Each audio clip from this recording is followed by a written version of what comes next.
ದಾಖಲಾತಿ ಪರಿಶೀಲನೆ, ಕಾಮಗಾರಿಗಳ ಸ್ಥಳ ಪರಿಶೀಲನೆ ಮತ್ತೆ ಕೂಲಿ ಕಾರ್ಮಿಕರ ಮನೆಗಳನ್ನ ಭೇಟಿ ಮಾಡಿದಾಗ ಬೇರೆ ಎಲ್ಲಾ ಗ್ರಾಮ ಪಂಚಾಯತಿಗಳಿಗೆ ಹೋಲಿಸಿಕೊಂಡ್ರೆ ನಿಮ್ಮ ಗ್ರಾಮ ಪಂಚಾಯತಿಯಲ್ಲಿ ದಾಖಲಾತಿನ ಉತ್ತಮವಾಗಿ ನಿರ್ವಹಣೆ ಮಾಡಿದ್ದಾರೆ. ಮತ್ತೆ ಕಾಮಗಾರಿ ಸ್ಥಳದಲ್ಲೂ ಅಷ್ಟೇ ನೀವೇನು ಕೆಲಸಗಳನ್ನ ನಿರ್ವಹಿಸಿದರೆ ಮತ್ತೆ ಇಂಜಿನಿಯರ್ ಏನು ಎವಿ ರೆಕಾರ್ಡ್ ಮಾಡಿದರೆ ಅದಕ್ಕೆ ಅನುಗುಣವಾಗಿ ಕಾಮಗಾರಿ ಸ್ಥಳದಲ್ಲಿ ಕೆಲಸ ಆಗಿರುವಂತದ್ದು ನಮಗೆ ಪರಿಶೋಧನೆ ಸಂದರ್ಭದಲ್ಲಿ ಕಂಡು ಬಂದಿರುತ್ತದೆ. ಇಷ್ಟೆಲ್ಲ ನಿಮ್ಮ ಗ್ರಾಮ ಪಂಚಾಯತಿಯಲ್ಲಿ ದಾಖಲಾತಿಗಳು ಉತ್ತಮವಾಗಿರ್ಬೇಕು ಮತ್ತೆ ಕಾಮಗಾರಿ ಸ್ಥಳದಲ್ಲಿ ಕೆಲಸಗಳು ಉತ್ತಮವಾಗಿರ್ಬೇಕು ಅನ್ನೋದಕ್ಕೆ ಕಾರಣ ಅಂತಂದ್ರೆ ಪಂಚಾಯತ್ ಅಭಿವೃದ್ಧಿ ಅಧಿಕಾರಿಯರಾಗಿರ್ಬೋದು, ನಿಮ್ಮ ಗ್ರಾಮ ಪಂಚಾಯತಿ ಸಿಬ್ಬಂದಿಯವರು ಅವರು ಮತ್ತೆ ನೀವು ಉದ್ಯೋಗ ಖಾತ್ರಿ ಯೋಜನೆ ಅಡಿಯಲ್ಲಿ ಏನು ಕಾಮಗಾರಿ ಸ್ಥಳದಲ್ಲಿ ಹೋಗಿ ಕೆಲಸಗಳನ್ನ ಮಾಡ್ತೀರಾ ಅದರಿಂದ ಇವೆಲ್ಲದೂ ಸಹ ಔಟ್ಪುಟ್ಗಳು ಬರೋದಕ್ಕೆ ಸಾಧ್ಯ ಆಗುತ್ತೆ. ಸೊ ಈ ಒಂದು ಸಂದರ್ಭದಲ್ಲಿ ಇದಕ್ಕೆ ಕಾರಣಕರ್ತರಾಗಿರುವಂತಹ ಪ್ರತಿಯೊಬ್ಬರಿಗೂ ಸಹ ಅಭಿನಂದನೆಯನ್ನ ಸಲ್ಲಿಸ್ತಾ ಇದೀವಿ. ಅಂದ್ರೆ ಒಟ್ಟಾರೆಯಾಗಿ ನಿಮ್ಮ ಗ್ರಾಮ ಪಂಚಾಯತಿಯಲ್ಲಿ ಉತ್ತಮವಾಗಿ ನಿರ್ವಹಣೆ ಆಗಿರುವಂತದ್ದು ಕಂಡುಬಂದಿರುತ್ತದೆ. ಏನೇನು ಉತ್ತಮ ಅಂಶಗಳು ಕಂಡುಬಂದಿರುತ್ತದೆ ಅಂತಂದ್ರೆ ನಿಮ್ಗೆಲ್ಲರಿಗೂ ಗೊತ್ತಿದೆ, ನಮ್ಗಿಂತ ಜಾಸ್ತಿ ಉದ್ಯೋಗ ಖಾತ್ರಿ ಯೋಜನೆ ಅಡಿಯಲ್ಲಿ ಇಷ್ಟು ವರ್ಷದಿಂದ ನೀವು ಕೆಲಸಗಳನ್ನ ಮಾಡಿರೋದ್ರಿಂದ ನಿಮ್ಗೆಲ್ಲರಿಗೂ ಸಾಕಷ್ಟು ಮಾಹಿತಿ ಇದೆ. ಸೊ ಯಾವುದೇ ಒಂದು ಕಾಮಗಾರಿಗಳನ್ನ ಮಾಡ್ಬೇಕು ಅಂತಂದ್ರೆ ಅದು ಜಿಲ್ಲಾ ಪಂಚಾಯತಿ ವತಿಯಿಂದ ಕ್ರಿಯಾ ಯೋಜನೆ ಅನುಮೋದನೆ ಆಗ್ಬೇಕು ಅಂತಿದೆ. ಎಲ್ಲಾ ಕಾಮಗಾರಿಗಳು ಹಿಂದೆ ಏನು ಮಾಡಿದರೆ ಅದು ಜಿಲ್ಲಾ ಪಂಚಾಯತಿಯಿಂದ ಕ್ರಿಯಾ ಯೋಜನೆ ಅನುಮೋದನೆ ಆಗಿದೆ. ಎಸ್ಟಿಮೇಟ್ ಗಳನ್ನ ತಯಾರಿಸಬೇಕು ಅಂತ ಇದೆ, ಉತ್ತಮವಾಗಿ ನಿರ್ವಹಣೆ ಆಗಿರುತ್ತದೆ. ಕಾಮಗಾರಿ ಪ್ರಾರಂಭ ಪತ್ರ ಮತ್ತೆ ನಮೂನೆ 6ರಲ್ಲಿ ನಮಗೆ ಉದ್ಯೋಗ ಖಾತ್ರಿ ಯೋಜನೆ ಅಡಿಯಲ್ಲಿ ಕೆಲಸ ಕೊಡಿ ಅಂತ ನೀವು ಕೇಳಿದ್ರೆ ಗ್ರಾಮ ಪಂಚಾಯತಿ ವತಿಯಿಂದ ಕೆಲಸ ಕೊಡೋದಕ್ಕೆ ಅವಕಾಶ ಇದೆ. ಸೊ ನಮೂನೆ 6ರಲ್ಲಿ ಅರ್ಜಿನ ನೀಡಬೇಕು ಅಂತಿದೆ, ಅದನ್ನ ನಿರ್ವಹಣೆ ಆಗಿರುತ್ತದೆ. ಇಂಥ ದಿನ ಕೆಲಸಕ್ಕೆ ಬನ್ನಿ ಅಂತ ಗ್ರಾಮ ಪಂಚಾಯತಿ ವತಿಯಿಂದ ವೈಯಕ್ತಿಕ ನೋಟಿಸ್ ಹಾಗೂ ಸಾರ್ವಜನಿಕ ನೋಟಿಸ್ ಅನ್ನ ನೀಡಬೇಕು ಅಂತಿದೆ, ಅದು ಸಹ ಉತ್ತಮವಾಗಿ ನಿರ್ವಹಣೆ ಆಗಿರುತ್ತದೆ. NMR ನಿಮ್ಗೆಲ್ಲರಿಗೂ ಗೊತ್ತಿದೆ, ಉದ್ಯೋಗ ಖಾತ್ರಿ ಯೋಜನೆ ಅಡಿಯಲ್ಲಿ ನೀವು ಕೆಲಸಕ್ಕೆ ಹೋದಾಗ ಹಾಜರಾತಿ ಹಾಕ್ಬೇಕು ಅಂತ ಇದೆ ಅಲ್ವಾ, ಅಟೆಂಡೆನ್ಸ್ ಅನ್ನ ಹಾಕ್ತಿರಲ್ಲ, ಅಟೆಂಡೆನ್ಸ್ ಹಾಕಿರೋ ಪ್ರತಿಗಳನ್ನ ಕಡತದಲ್ಲಿ ನಿರ್ವಹಣೆ ಮಾಡಬೇಕು ಅಂತಿದೆ, ನಿರ್ವಹಣೆ ಮಾಡಿರ್ತಾರೆ. ನೀವು ಎಷ್ಟು ಮಾನವ ದಿನಗಳ ಕೆಲಸಗಳನ್ನ ಮಾಡಿದ್ದಾರೆ ಅನ್ನೋದನ್ನ ಆನ್ಲೈನ್ಗೆ ಹಾಕ್ತಾರೆ, ಅದು MIS ಪ್ರತಿ ಅಂತ ಕರಿತೀವಿ, ಅದು ಸಹ ಉತ್ತಮವಾಗಿ ನಿರ್ವಹಣೆ ಆಗಿರುತ್ತದೆ. ಇನ್ನು ಕಾಮಗಾರಿ ಸ್ಥಳದಲ್ಲಿ ನೀವು ಕೆಲಸ ಮಾಡುವಂತ ಸಂದರ್ಭದಲ್ಲಿ ಯಾರು ಬಂದು ಪರಿಶೀಲನೆ ಮಾಡ್ತಾರೆ, ಅಲ್ಲಿ ಕೆಲಸ ಮಾಡ್ತಾ ಇರ್ತೀರಲ್ಲ ಆ ಸಂದರ್ಭದಲ್ಲಿ ಯಾರು ಬರ್ತಾರೆ?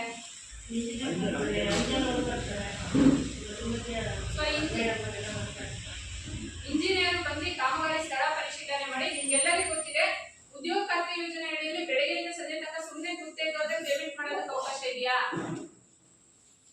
ಕುತ್ತಿ ಎದ್ದೋದ್ರೆ ಪೇಮೆಂಟ್ ಮಾಡ್ಬೋದಾ? ಇಲ್ಲ ಅಲ್ವಾ. ಒಂದು ದಿನಕ್ಕೆ ಇಷ್ಟೇ ಮೆಜರ್ಮೆಂಟ್ ಕೆಲಸ ಮಾಡ್ಬೇಕು ಅಂತ ಇದೆ, ಅದಕ್ಕೆ ಅನುಗುಣವಾಗಿ ನೀವೇನ್ ಕೆಲಸಗಳನ್ನ ಮಾಡಿರ್ತೀರ ಅದನ್ನ ಇಂಜಿನಿಯರ್ ಬಂದ್ಬಿಟ್ಟು ಕಾಮಗಾರಿ ಸ್ಥಳ ಪರಿಶೀಲನೆ ಮಾಡಿ MD ರೆಕಾರ್ಡ್ ಮಾಡ್ತಾರೆ, ಅದು ಸಹ ಉತ್ತಮವಾಗಿ ನಿರ್ವಹಣೆ ಆಗಿರುತ್ತದೆ. ನಿಮ್ಗೆ ಎಷ್ಟೆಷ್ಟು ಕೂಲಿ ಹಣ ಆಗಿರ್ಬೋದು, ಸಾಮಗ್ರಿ ಹಣ ಪಾವತಿ ಆಗಿದೆ ಅನ್ನೋದಕ್ಕೆ FTO ಪ್ರತಿ ಅಂತ ಕರಿತೀವಿ, ಅದು ಸಹ ನಿರ್ವಹಣೆ ಆಗಿರುತ್ತದೆ. ಅಂತವಾರು ಫೋಟೋಗಳನ್ನ ನಿರ್ವಹಿಸಬೇಕು ಅಂತಿದೆ. ಅಂತವಾರು ಫೋಟೋ ಅಂತಂದ್ರೆ ಕಾಮಗಾರಿ ಪ್ರಾರಂಭ ಆಗೋಕ್ಕಿಂತ ಮುಂಚೆ, ಕಾಮಗಾರಿ ನಡೀತಿರುವಂತ ಸಂದರ್ಭದಲ್ಲಿ ಮತ್ತೆ ಕಾಮಗಾರಿ ಮುಕ್ತಾಯ ಆದ್ಮೇಲೆ ಅದು ಸಹ ನಿರ್ವಹಣೆ ಆಗಿರುತ್ತದೆ. ಹಾಜರಾತಿ ಪಟ್ಟಿ, ಚಲನ ಪ್ರತಿ, ಮುಕ್ತಾಯ ವರದಿಗಳು ಮತ್ತೆ ವೈಯಕ್ತಿಕ ಕಾಮಗಾರಿಗೆ ಸಂಬಂಧಪಟ್ಟಂತೆ ಹ್ಯಾಂಡ್ ವಾಚರ್ ಅನ್ನ ನಿರ್ವಹಣೆ ಮಾಡಬೇಕು ಅಂತಿದೆ, ನಿರ್ವಹಿಸಿರುತ್ತಾರೆ. ಚೆಕ್ ಮೆಜರ್ಮೆಂಟ್ ಆಗ್ಬೇಕು ಅಂತಿದೆ, ಅಂದ್ರೆ ಇಂಜಿನಿಯರ್ ಏನು ಪರಿಶೀಲನೆ ಮಾಡಿರ್ತಾರೆ ಅದರನ್ನ ತಾಲೂಕು ಪಂಚಾಯತಿಯಲ್ಲಿ ಸಹಾಯಕ ನಿರ್ದೇಶಕರು ಮತ್ತೆ ತಾಂತ್ರಿಕ ಸಂಯೋಜಕರು ಅಂತಿದ್ದಾರೆ, ಅವರು ಬಂದು ದೃಢೀಕರಣ ಹಾಕ್ಬೇಕು ಅಂತಿದೆ, ನಿರ್ವಹಣೆ ಆಗಿರುತ್ತದೆ. 1 ರಿಂದ 7 ರಿಜಿಸ್ಟರ್ ಅಂತ ಕರಿತೀವಿ, ಅದು ಸಹ ನಿಮ್ಮ ಗ್ರಾಮ ಪಂಚಾಯತಿಯಲ್ಲಿ ಉತ್ತಮವಾಗಿ ನಿರ್ವಹಣೆ ಆಗಿರುತ್ತದೆ. ಉದ್ಯೋಗ ಚೀಟಿ, ಅರ್ಜಿ ವಹಿ, ನೋಂದಣಿ ವಹಿ, ಉದ್ಯೋಗ ಚೀಟಿ ವಿತರಣಾ ವಹಿ, ಕುಟುಂಬವಾರು ಉದ್ಯೋಗ ರಿಜಿಸ್ಟರ್, ನಡವಳಿ ಪುಸ್ತಕ, ಬೇಡಿಕೆ ಕೆಲಸದ ಹಂಚಿಕೆ ಕೂಲಿ ಪಾವತಿ ರಿಜಿಸ್ಟರ್, ಕಾಮಗಾರಿ ವಹಿ, ಆಸ್ತಿ ವಹಿ, ದೂರು ವಹಿ, ನಗದು ಪುಸ್ತಕ, ಇದೆಲ್ಲವೂ ಸಹ ಉತ್ತಮವಾಗಿ ನಿರ್ವಹಣೆ ಆಗಿರುತ್ತದೆ. ಇನ್ನು ಉದ್ಯೋಗ ಖಾತ್ರಿ ಯೋಜನೆ ಅಡಿಯಲ್ಲಿ ನಿಮ್ಗೆ ಜಾಬ್ ಕಾರ್ಡ್ ಅನ್ನ ನೀಡಿದಾರಲ್ವಾ, ಜಾಬ್ ಕಾರ್ಡ್ ಅಲ್ಲಿ ಏನೇನಿರುತ್ತೆ? ನಿಮ್ ಉದ್ಯೋಗ ಖಾತ್ರಿ ಜಾಬ್ ಕಾರ್ಡ್ ಇದೆಯಲ್ಲ, ಅದ್ರಲ್ಲಿ ಏನಿರುತ್ತೆ?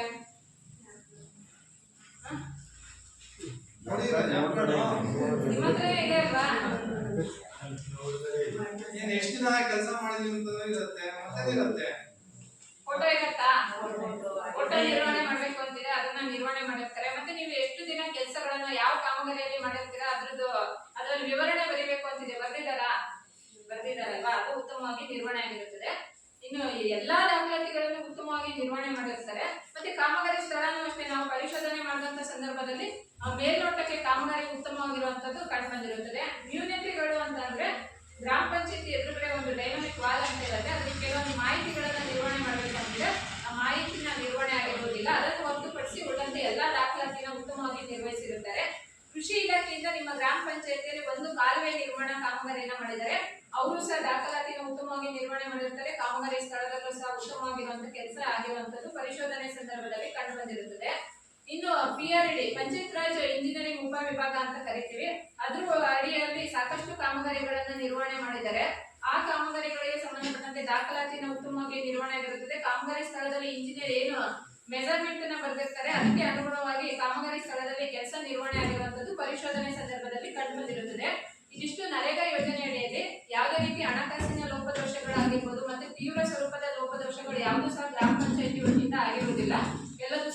ಉತ್ತಮವಾಗಿ ನಿರ್ವಹಣೆ ಮಾಡಿರ್ತಾರೆ. ಇನ್ನು 15ನೇ ಹಣಕಾಸು ಯೋಜನೆ ಅಡಿಯಲ್ಲಿ ಇದನ್ನ ನಿಮ್ಮ ಗ್ರಾಮ ಪಂಚಾಯತಿ ವ್ಯಾಪ್ತಿಗೆ ಗ್ರಾಮ ಪಂಚಾಯತಿಗೆ ಅಂತಾನೆ ಅನುದಾನ ಬರುತ್ತೆ 15ನೇ ಹಣಕಾಸು ಯೋಜನೆ ಅಡಿಯಲ್ಲಿ. ಅದಕ್ಕೆ ಸಂಬಂಧಪಟ್ಟಂತೆ ಕಳೆದ 2025-26ನೇ ಸಾಲಿನಲ್ಲಿ ಯಾವುದೇ ರೀತಿ ಅನುದಾನ ಬಂದಿಲ್ಲ. ಹಿಂದೆ ಏನು ಅನುದಾನಗಳು ಬಂದಿತ್ತು ಅದಕ್ಕೆ ಅನುಗುಣವಾಗಿ ಹಿಂದೆ ಇರುವಂತಹ ಕಾಮಗಾರಿಗಳಿಗೆ ಸಂಬಂಧಪಟ್ಟಂತೆ ಅನುಷ್ಠಾನ ಮಾಡಿದ್ದಾರೆ. ಅದರಲ್ಲಿ ಕಂಡು ಬಂದಿರುವಂತಹ ಉತ್ತಮ ಅಂಶಗಳು ಅಂತಂದ್ರೆ ಗ್ರಾಮ ಸಭೆಯನ್ನ ನಿರ್ವಹಣೆ ಮಾಡಬೇಕು, ವಹಿನ ನಿರ್ವಹಿಸಬೇಕು ಅಂತಿದ್ರೆ ನಿರ್ವಹಣೆ ಆಗಿರ್ತದೆ. ಸಾಮಾನ್ಯ ಸಭೆ ಅಂತಂದ್ರೆ ನಿಮ್ಮ ಚುನಾಯಿತ ಪ್ರತಿನಿಧಿಗಳು ಏನಿದ್ದಾರೆ, ಹಿಂದೆ ಏನು ಬಾಡಿ ಇತ್ತು ಅವರು ಪ್ರತಿ ತಿಂಗಳು ಸಭೆನ ಮಾಡ್ಬಿಟ್ಟು ಅಲ್ಲಿ ಏನು ಚರ್ಚೆಗಳಾಗುತ್ತೆ ಆ ವಿಷಯಗಳನ್ನ ನಡವಳಿಯಲ್ಲಿ ದಾಖಲಿಸಬೇಕು ಅಂತಿದ್ರೆ ನಿರ್ವಹಣೆ ಆಗಿರುತ್ತದೆ.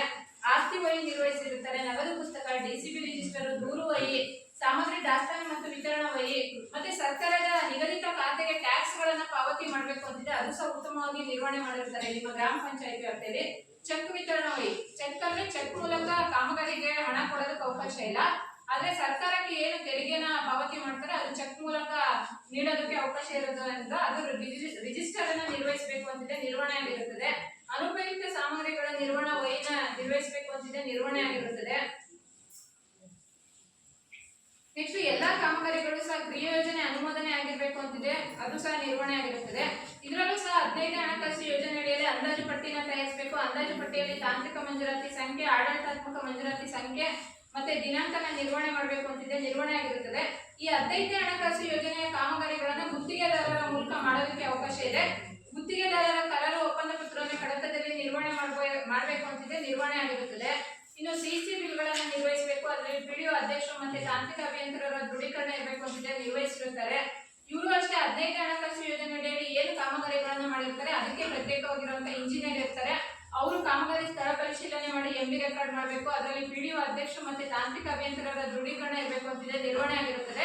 ಮತ್ತೆ ಸಂಬಂಧಪಟ್ಟ ಎಡಬಲಿ ಅಂತ ನಾವು ಏನ್ ಕರಿತೀವಿ ಅವರಿಂದ ಚೆಕ್ ಮೆಜರ್ಮೆಂಟ್ ಆಗಬೇಕು ಅಂತಿದೆ, ನಿರ್ವಹಿಸಿರುತ್ತಾರೆ. ಮುಕ್ತಾಯ ವರದಿಗಳನ್ನ ನಿರ್ವಹಣೆ ಮಾಡಿರುತ್ತಾರೆ. ಇನ್ನು ಖರೀದಿಗೆ ಸಂಬಂಧಪಟ್ಟಂತೆ ನಿಮ್ಮ ಗ್ರಾಮ ಪಂಚಾಯತಿ ವ್ಯಾಪ್ತಿಯಲ್ಲಿ ಸಾಕಷ್ಟು ಖರೀದಿ ನಿರ್ವಹಣೆ ಮಾಡಿರ್ತಾರೆ. ಅಲ್ಲಿ 10,000ಕ್ಕಿಂತ ಒಳಗಡೆ ಖರೀದಿ ಏನಾದ್ರು ಮಾಡಿದ್ರೆ ವೋಚರ್ಗಳನ್ನ ಮಾತ್ರ ನಿರ್ವಹಿಸಬೇಕು. 10,000ಕ್ಕಿಂತ ಮೇಲ್ಗಡೆ ಖರೀದಿನ ಮಾಡಿದ್ರೆ ದರಪಟ್ಟಿ ಪ್ರಕಟಣೆ, ಕೊಟೇಶನ್, ಕಂಪೇರಿಟಿವ್ ಸ್ಟೇಟ್ಮೆಂಟ್, ಸಾಮಗ್ರಿ ಸರಬರಾಜು ಆದೇಶ ಮತ್ತೆ ವೋಚರ್ಗಳನ್ನ ನಿರ್ವಹಿಸಬೇಕು ಅಂತಿದೆ, ನಿರ್ವಹಣೆ ಆಗಿರುತ್ತದೆ. ವೋಚರ್ ನಲ್ಲಿ ಬಿಲ್ ಸೂಚಿಸಿದ ದಿನಾಂಕ ಇರಬೇಕು, ನಿರ್ವಹಿಸಿರುತ್ತಾರೆ. ಪಿಡಿಒ ಮತ್ತು ಅಧ್ಯಕ್ಷರು ದೃಢೀಕರಣ ಇರಬೇಕು ಅಂತಿದೆ, ನಿರ್ವಹಣೆ ಆಗಿರುತ್ತದೆ. ಇನ್ನು ಕಾಮಗಾರಿಗಳಿಂದ ಗ್ರಾಮಸ್ಥರಿಗೆ ಅನುಕೂಲ ಆಗಿರುವಂತದ್ದು ಪರಿಶೋಧನೆ ಸಂದರ್ಭದಲ್ಲಿ ಮೇಲ್ನೋಟಕ್ಕೆ ಕಂಡುಬಂದಿರುತ್ತದೆ. ನ್ಯೂನತೆಗಳು ಅಂತ ಅಂದ್ರೆ ಖರೀದಿಗೆ ಸಂಬಂಧಪಟ್ಟಂತೆ ಫೋಟೋ ದಾಖಲೀಕರಣವನ್ನ ನಿರ್ವಹಿಸಿರುವುದಿಲ್ಲ, ಮತ್ತೆ ಕಾಮಗಾರಿ ಸ್ಥಳದಲ್ಲಿ ನಾಮಫಲಕವನ್ನ ಅಳವಡಿಸಿರುವುದಿಲ್ಲ. ಜಿಯೋ ಟ್ಯಾಗಿಂಗ್ ಫೋಟೋ ದಾಖಲೀಕರಣ ಅಂತ ನಾವೇನ್ ಕರಿತೀವಿ ಅದು ನಿರ್ವಹಣೆ ಆಗಿರುವುದಿಲ್ಲ. ಅದನ್ನ ಹೊರತುಪಡಿಸಿ ಯಾವುದೇ ರೀತಿಯ ಹಣಕಾಸಿನ ದುರುಪಯೋಗ ಗ್ರಾಮ ಪಂಚಾಯತಿ ವತಿಯಿಂದ ಆಗಿರುವುದಿಲ್ಲ. ಇನ್ನು ತಾಲೂಕು ಪಂಚಾಯತಿ ವತಿಯಿಂದ ನಿಮ್ಮ ಗ್ರಾಮ ಪಂಚಾಯತಿಯಲ್ಲಿ ಒಂದು ಕಾಮಗಾರಿಯನ್ನು ಅನುಷ್ಠಾನ ಮಾಡಿದರೆ ಅವರು ಸಹ ಸಾಮಾನ್ಯ ಸಭೆ ನಡವಳಿಕೆಯನ್ನು ನಿರ್ವಹಿಸಿರುತ್ತಾರೆ, ನಗದು ಪುಸ್ತಕನ ನಿರ್ವಹಣೆ ಮಾಡಿರುತ್ತಾರೆ, ಡಿಸಿಬಿ ರಿಜಿಸ್ಟರ್ ಅನ್ನ ನಿರ್ವಹಿಸಬೇಕು ಅಂತಿದೆ, ನಿರ್ವಹಣೆ ಆಗಿರುತ್ತದೆ. ಕ್ರಿಯಾ ಯೋಜನೆ ಅನುಮೋದನೆ ಆಗಬೇಕು ಅಂತಿದೆ, ನಿರ್ವಹಿಸಿರುತ್ತಾರೆ. ಅಂದಾಜು ಪಟ್ಟಿನ ನಿರ್ವಹಣೆ ಆಗಿದ್ದು ಅದರಲ್ಲಿ ತಾಂತ್ರಿಕ ಮಂಜೂರಾತಿ ಸಂಖ್ಯೆ, ಆಡಳಿತಾತ್ಮಕ ಮಂಜೂರಾತಿ ಸಂಖ್ಯೆ ಮತ್ತೆ ದಿನಾಂಕನ ದಾಖಲಿಸಬೇಕು ಅಂತಿದೆ, ನಿರ್ವಹಣೆ ಮಾಡಿರುತ್ತಾರೆ.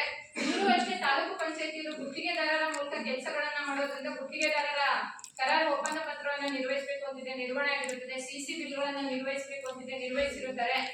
ಇದರಲ್ಲೂ ಸಹ ಇಂಜಿನಿಯರ್ ಕಾಮಗಾರಿ ಸ್ಥಳ ಪರಿಶೀಲನೆ ಮಾಡಿ ಎಂಬಿ ರೆಕಾರ್ಡ್ ಮಾಡಬೇಕು ಅಂತಿದೆ, ನಿರ್ವಹಣೆ ಆಗಿರುತ್ತದೆ.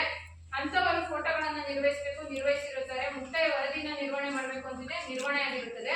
ಕಾಮಗಾರಿಯು ಮೇಲ್ನೋಟಕ್ಕೆ ಉಪಯುಕ್ತ ಆಗಿರುವಂತದ್ದು ಪರಿಶೋಧನೆ ಸಂದರ್ಭದಲ್ಲಿ ಕಂಡು ಬಂದಿರುತ್ತದೆ.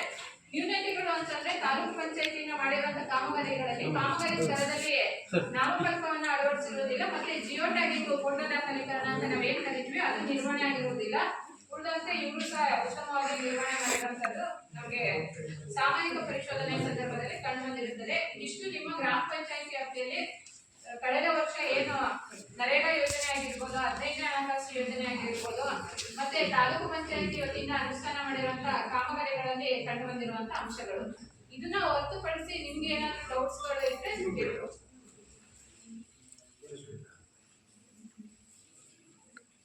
ಈಗಾಗಲೇ ಸರ್ ಹೇಳಿದಂಗೆ ಜುಲೈ 1ನೇ ತಾರೀಕಿಂದ ವಿಟಿಜಿ ರಾಮ್ಗೆ ಅಂತ ಹೊಸ ಯೋಜನೆ ಜಾರಿಯಾಗ್ತಾ ಇದೆ. ಅದು ಪ್ರತಿ ಗ್ರಾಮ ಪಂಚಾಯತ್